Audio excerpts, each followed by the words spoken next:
سوشل میډیا باندې بابو صاحب ډیر وایرل شوی دی، هغه به هم ویلي چې زه ګورې زما شهادت حق اورې دا حق نه. شریعت چې دی شریعت بالکل موږ ته صفا هر څه بیان کړي دي، خو موږ مسلمان پې باندې ورځي نه.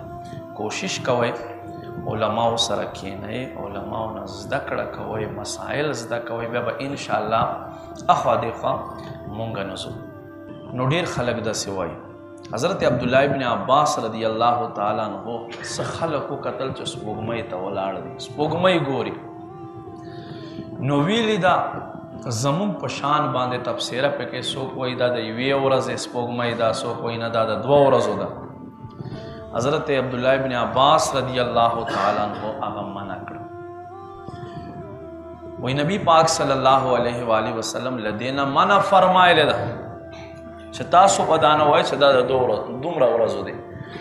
تاسو میاشت پوره کوئ، که تاسو ته په 29 باندې سپوږمۍ ښکاره شي خو اختر کوئ، او که درته ښکاره نه شي نو 10 روژې پوره کوئ، څنګه چې مونږ 10 روژې پوره کړل.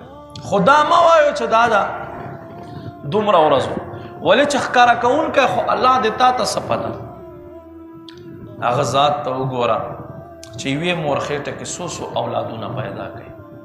نو سپوږمۍ غټه ښکارول وړه ښکارول دا د هغه ذات قدرت دی. په دې کې ستا او ما ته هغه نشته دی